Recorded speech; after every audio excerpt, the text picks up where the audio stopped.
राम राम जी यार, क्या मौज आ रही है। आ भी रही कि वैसी वक्त कट रहा है। अरे कहाँ गिर रहा। आ गया स्टोरी का टाइम फिर से। आज भी सुनाऊंगा एक बहुत की स्टोरी। हाँ तो अब बताता हूँ। ये बात जब की है जब मैं क्यूशू नहीं घूम रहा था अपनी स्कूटी पे, पूरा जापान का नीचे वाला हिस्सा साउथ साइड। तो वहाँ पर मुझे दो लड़के मिले थे जो साइकिल पे घूम रहे थे, ट्रैवल कर रहे थे। उसमें से एक का नाम था शोमा। उसने बताई थी मुझे ये वाली बात। हम सेम गेस्ट हाउस में रुके हुए थे। अब लौंडे लौंडे मिलके भूत प्रेत की बातें तो करते ना रात का माहौल संभलाने के लिए। तो हम वही सारी बातें कर रहे थे। तो मैं अपनी बता रहा कुछ, वो अपनी बता रही। तो उसने बताई थी मुझे ये वाली बात। उसने बताया था कि यामागुची जो प्रेफेक्चर है ना, उसमें उसके वो रहते हैं, नाना नानी रहते थे। तो अपनी मम्मी के साथ वो वहाँ अक्सर जाया करता था। तो वो जो अपनी मम्मी के साथ अपने नाना नानी के घर जा रहा था, तो हाईवे पकड़ रखा था, उसकी मम्मी गाड़ी चला रही थी। उनके घर से उसकी नानी का घर जो था ना, वो काफ़ी दूर था, 6-7 घंटे की ड्राइव थी। उसकी मम्मी सुबह से लेकर शाम तक तो जॉब करती है। उसके बाद फिर जब छुट्टी हुई थी तब वो फ्राइडे नाइट को गाड़ी चला के जा रहे थे। एक तो सुबह से ऑफिस का काम, उसके बाद फिर गाड़ी चलाना, इंसान थक तो जाता है। तो उसकी मम्मी थोड़ी बहुत थकी थकी तो हुई थी। उन्होंने जीपीएस सेट कर रखा था। तो जीपीएस रास्ता बताया जा रहा और सटासट वो जाए जा रहे थे। हाईवे तक खूब कैड़ा, गाड़ी अपना 80-90 सटासट जा रही। पहले जब उन्होंने जीपीएस चेक करा था, जीपीएस बता रहा था एकदम सीधा रास्ता, पारंपार चले ही चलो। पर बीच में खाली सुनसान रोड। जीपीएस ने एकदम से बोला कि यहाँ से लेफ्ट एग्जिट ले लो। अब हाईवे लाइटें थोड़ी बहुत ही थी रात को, पर जो लेफ्ट साइड उन्होंने जो एग्जिट ली ना, वहाँ घुप अंधेरा, बिल्कुल कुछ था ही नहीं। उसने देखा भाई, पहले तो जीपीएस पूरा सटासट सीधा रास्ता बता रहा था, अब एकदम से यहाँ से उसने लेफ्ट मुड़वा दिया। चक्कर क्या है, पर इतना ज़्यादा ध्यान दिया नहीं। पर जब बहुत ज़्यादा घुप अंधेरा हो गया वहाँ पर, और फिर से आगे आगे दो रोड, एक रोड राइट में, एक रोड लेफ्ट में। जीपीएस कह रहा लेफ्ट ले लो। रास्ता एकदम जब हेडलाइट के सामने ही सामने दिख रहा था सिर्फ, तो रोड ना पतली होती जा रही थी, पतली होती जा रही थी कि इतनी पतली होगी कि सिर्फ एक ही गाड़ी जा सकती है उसमें से। अगर सामने से कोई गाड़ी आएगी तो निकल नहीं सकती।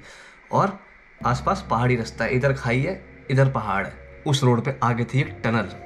जैसी टनल के पास पास धीरे धीरे हो जाते गए, तो उसकी मम्मी की आंखों में जलन सी मचने लगी एकदम से, कि मतलब जैसे उन्हें तो 2-3 दिन से सोए नहीं है और आंख जल रही है एकदम से, और बस कैसे ना कैसे पानी सा मार लूँ, पता नहीं, समझ नहीं आ रहा, सामने देख नहीं पा रहे ठीक से। तो उसकी मम्मी के आंख में जलन सी होने लगी और गले में होने लगी खांसी। तो उन्होंने वहाँ पे गाड़ी रोकी और पानी वानी पी के उसकी मम्मी टिश्यू से आंखें वाँखें साफ करके उन्होंने बोला 2-4 मिनट यहाँ पे रुक जाते हैं, देखते हैं रास्ता कैसा है क्या नहीं है, समझ नहीं आ रहा, अंधेरा बहुत ज़्यादा है। जब 5-7 मिनट उसकी मम्मी ने रेस्ट करो, फिर आगे गाड़ी बढ़ाने की कोशिश करी, तो टनल इतनी ज़्यादा वो थी, उसमें गाड़ी उस पर नहीं जा रही थी। तो उन्होंने कहा ये तो जीपीएस गलत लेके आ गया, दोबारा से रीसेट करो और दोबारा से चेक करो।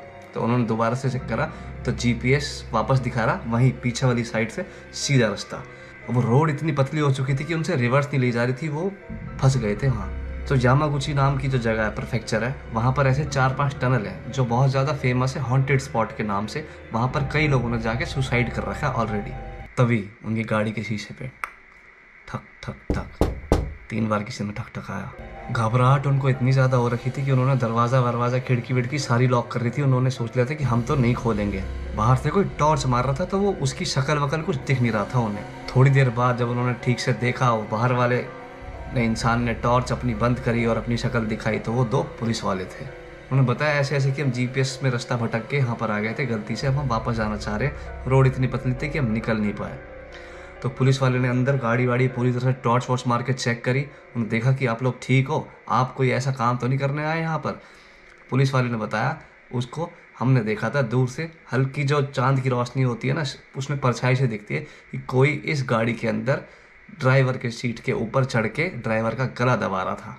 तो जिस टाइम पे उसकी मम्मी की आंख जल रही थी और वो सामने नहीं देख पा रही थी और उनको खांसी हो रही थी, सांस लेने में तकलीफ हो रही थी, लगभग उसी टाइम के दौरान जब पुलिस वाले दूर से देख रहे थे, तो उन्हें ये लग रहा था कि उनकी सीट के ऊपर चढ़ के कोई उनका गला दबा रहा।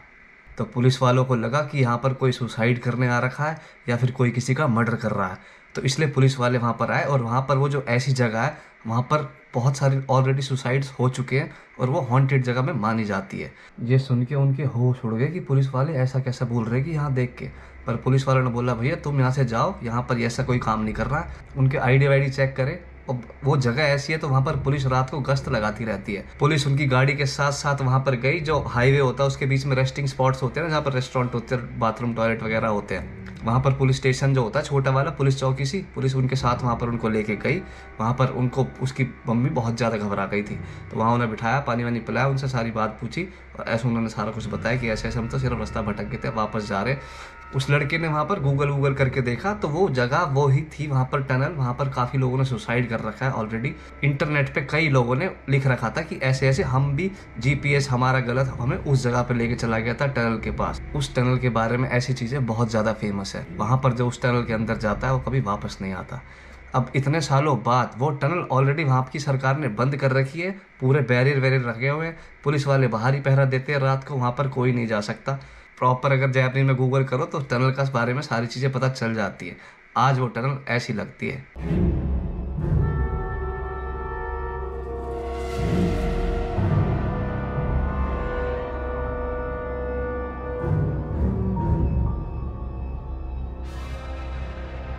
तो वो टनल एक हॉन्टेड प्लेस के नाम से मशहूर है ऑलरेडी यामागुची में, और जो लोग इन सारी चीज़ों को एक्सपीरियंस करना चाहते हैं तो वो लोग उस टनल में जाते हैं। अब कौन सा वापस आया कौन सा वापस नहीं है भाई ये मुझे नहीं पता। अरे मैंने कहा तो रॉन्ग टर्न वाली पिक्चर का सा सीन लग रहा है, एक गलत टर्न ले लिया और मामला ख़राब। जापान में बहुत सारे लोग सुसाइड करते हैं।